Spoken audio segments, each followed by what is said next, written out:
నేనే లూసిఫర్. నిమిషం వేస్తే ఈ రోజు ఒక ప్రముఖమైన వ్యక్తితో అపాయింట్మెంట్ ఉంది. వెళ్ళొస్తాను, వెళ్ళి వస్తా.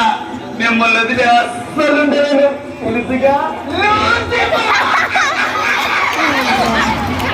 ప్రభువుకు పాదాభివందనాలు చేయలేకపోతున్నాను.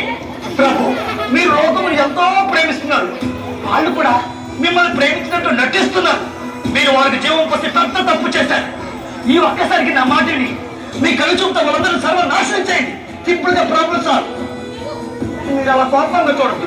అప్పుడు ఒకసారి చూసినందుకే మీరు బొక్కులేను, మరోసారి చూస్తే మస్ అయిపోను. మాట్లాడుకుందాం. చర్చకి అనౌన్స్ చేశాను. మాట్లాడుకునే పోట్లాడడానికి మీరే చెప్పారుగా, సమాధాన పరచువార్త మీరు దేవుని కుమార్ మధ్య స్వార్థ 5వ అధ్యాయం వచనం గుర్తులేదు.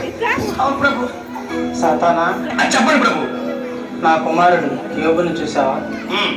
నా యందు ఎంతో భయభక్తులు కలిగి ఉన్నాడు. అన్ని విషయాల్లో నాకే ప్రథమ ప్రాధాన్యం ఇస్తున్నాడు.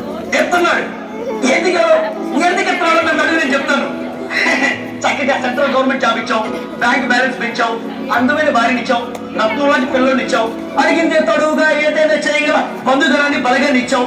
ఇచ్చిన వాటన్నిటి చుట్టూ రక్షణ కంటే చుట్టావు. ఒక మనిషికి ఇంతకన్నా ఇంకేం కావాలి? ఒక్కసారి అవకాశం ఇచ్చి చూడు, అల్లాడిస్తా. అయినప్పటికీ ఎందుకు వచ్చావనుకో, నువ్వు మీ వాడే గ్రేట్ అని ఒప్పేసుకొని నీకు సాష్టాంగ నమస్కారం చేసి తప్పైపోయిందని దూరంగా మారిపోతా. అతని ప్రాణము తప్ప అన్ని విషయములు నీ వశము. Permission granted.